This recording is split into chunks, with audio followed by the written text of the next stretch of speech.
Hey guys, iKailaKai here, and this is going to be a video recapping the first 2 weeks of the OP09 meta in Japan. The OP09 meta in Japan has evolved quite drastically from the first couple of days. As such, we're going to be looking over some of the day 1 deck lists compared to some of the more modern deck lists and see how the meta has been changing and see where it might go from here on out. If you guys are interested in this kind of content, let me know in the comments and make sure to, like, subscribe. We also have a Discord, discord.gg/crossai, that you can join to see the updates on the content that me, as well as my partner, crossai, are making. Anyways, let's get into the video. Let's start with the day 1 meta. Now, the day 1 meta, I believe that Shanks was a bit overhyped, as you saw in the tier list. Many people are playing Shanks, and it's even reflected in some of these tournaments. This guy's visuals for the decks used is absolutely horrible. In this tournament, there were 11 Shanks, and after that, the second most used was Doflamingo as well as Blackbeard, and after that is Nami, then after that it's, just whatever. Unfortunately for this tournament, none of the deck lists were uploaded. He just put a text box with every single result, but the winner was Shanks, second place was Doflamingo, third place was Shanks, and fourth place was Purple Luffy, which at least gives you an idea for what decks were beating what at that point. There were 2 Blackbeard in the top 8, but the Blackbeard lost to both Purple Luffy as well as Blue Doflamingo and fell out, and that generally has stayed true for even currently in the meta. Another tournament to look at is the Shuumai Cup. Shuumai Cup is hosted by a group of people that I know, and they're very good with these kind of tournaments. Generally, these tournaments will have anywhere from 30 to up to 96 people, and this was a 3-on-3 with, I believe, 32 teams. The winner for this tournament was Doflamingo, Red Purple Luffy, and Shanks. The Red Purple Luffy list is actually very similar to mine, and that's because I was inspired by this one. I've adapted it to be kind of my own thing, and he has adapted his to be slightly different now. But I definitely think that this is a very good base and works very well into many things. So even from day 1, this is really good because there are many people on day 1 running 10-cost Shanks, and 10-cost Shanks in this deck just doesn't really work due to the timing, where if you go first, you want to go 1, 3, 5, then 9, because you ramp with your leader ability and something else. Or if you're going second, you go 2, 4, ramp on 4, 7, and then on 7 you play 7-cost Kid, which means that next turn you'll be at 9 because you minus 1 Dong. So therefore it's a bit awkward to play 10-cost Shanks, as well as it's very difficult to leave 1 Dong up, as you need to have 7-cost Kid on the board to be able to leave that 1 active Dong for the Gum Gum Giant. As such, this list is a very good template, and then, pulling what you don't need out of it and putting what you want to into it, I think is very good for people wanting to get into Purple Luffy currently. Maybe this deck will change in a couple of weeks, but who knows. The Blue Doflamingo list, not much has changed, honestly. The one thing is that there's the Vanilla 4-cost 6000, and the Vanilla 4-cost 6000 is just very good into Shanks because the 6000 power line's annoying for Shanks' leader ability.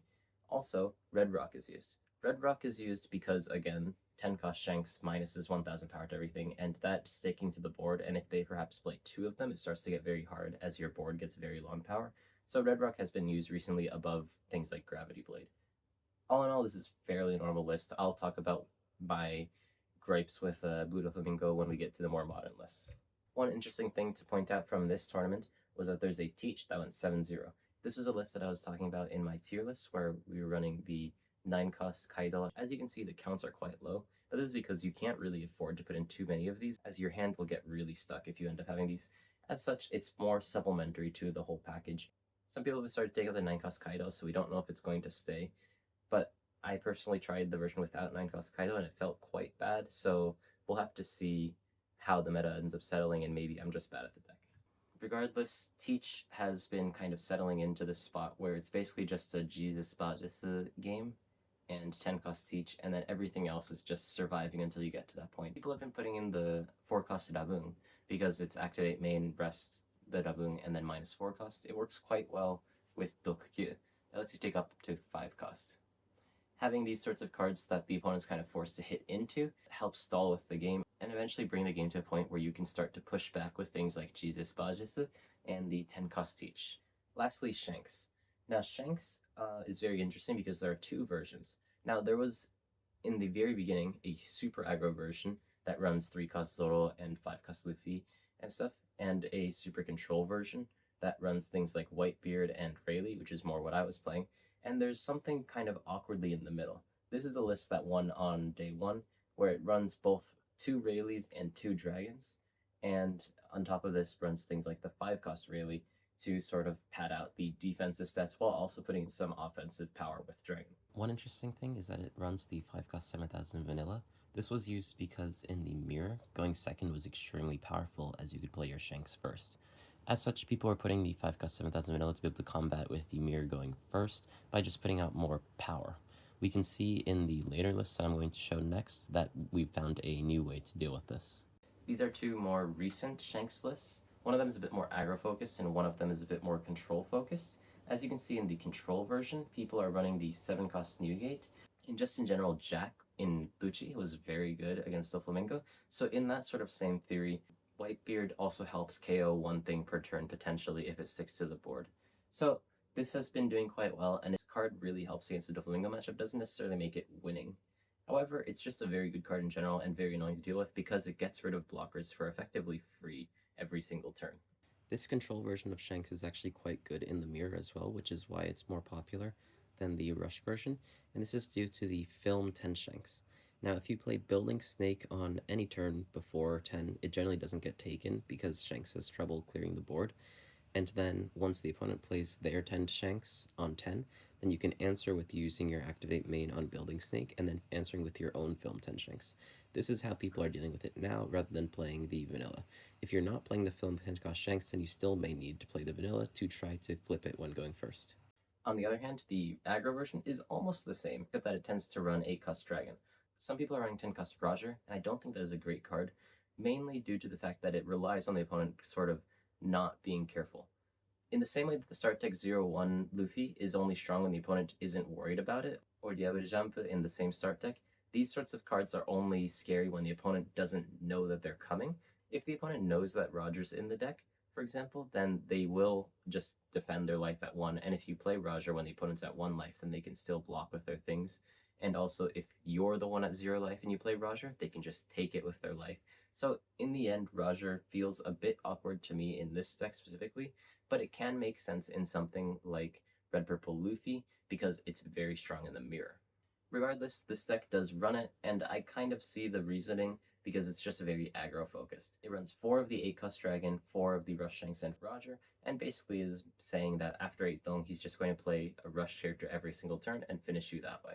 In this way, Roger's probably just meant to be a 10-cost 13,000 Rush with no additional effect, effectively. All in all, these are the two versions of Shanks. The control version's much more popular right now, but I do think that the aggro version has a bit more merit now due to the fact that Lucci is coming back into the meta.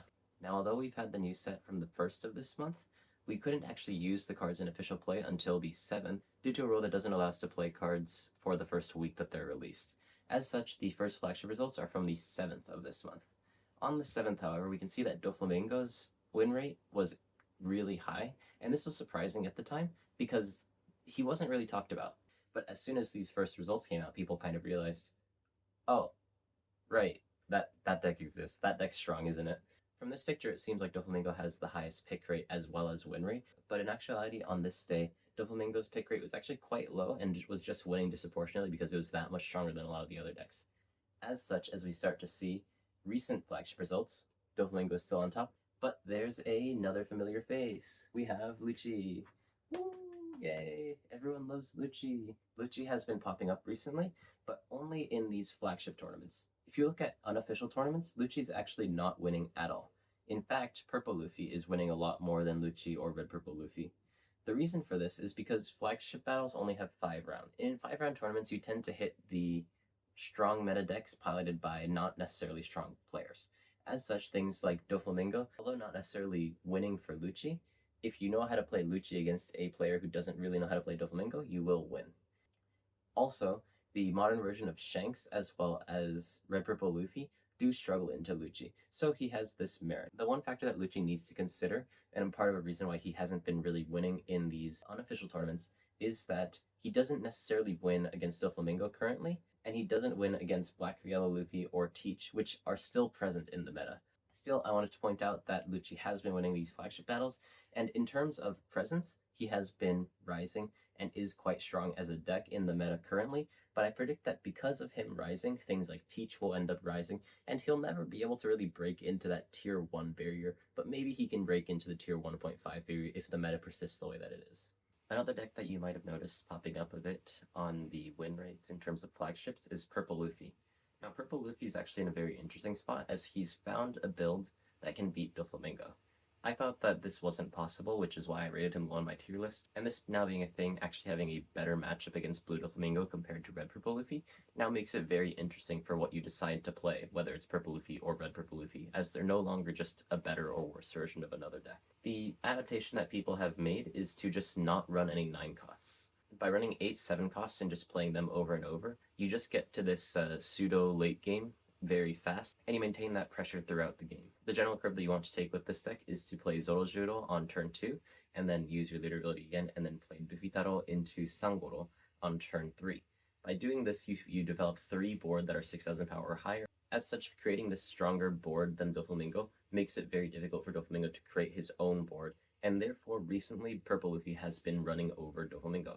It's definitely going to be interesting to see how people are going to adapt their Purple Luffy lists, as it's still true that it loses to Red Purple Luffy, but this one, for example, runs the 4-cost Spankle, and 4-cost Spankle is very good into Red Purple Luffy, so we're going to have to see how the meta will end up developing in regards to this deck. Nonetheless, it's been on the rise, and then maybe next time we'll see it being top tier, maybe we'll see it coming down a little bit if people find ways to deal with it. Now, another deck that I wanted to point out was actually Black Smoker.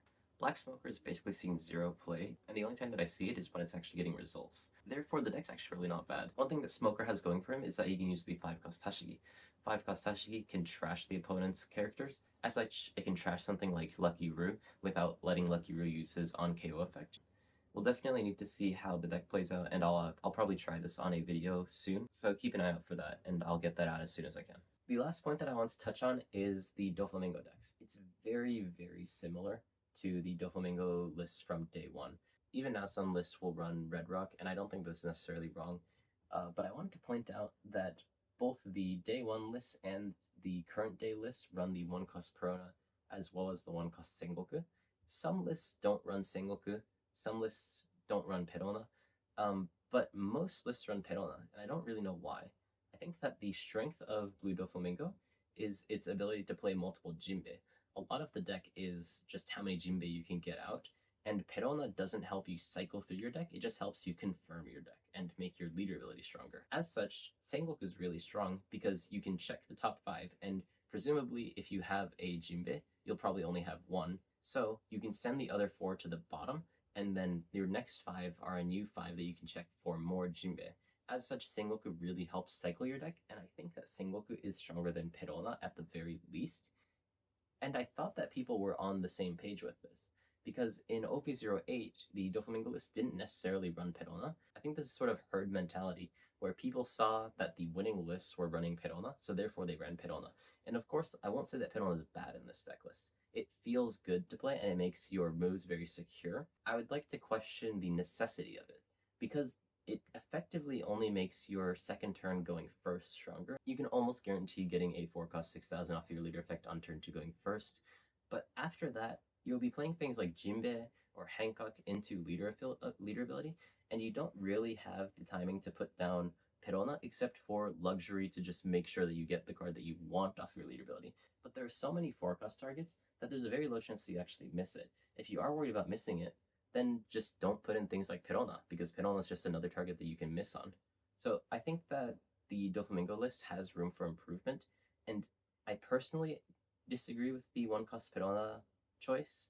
So if you are building this deck, maybe consider try running it without Perona, try just Sengoku, and then maybe, try the 90% Doflamingo, where your leader ability will hit almost every single time, and just don't run any searcher and just spam out bodies. Anyway, it's very interesting to see how the meta has started to evolve, and I'll be making an update on this prop perhaps in the next week or 2 to see how it starts to adapt over time and catalog the sequence of events. I hope you guys enjoyed this content. Make sure to like and subscribe, and hopefully on screen there should be the tier list, because I talked about my tier list a lot. Maybe some of the things in that will end up being wrong. I'll update that as well, but make sure to check that out, and I'll see you guys next time. Bye bye.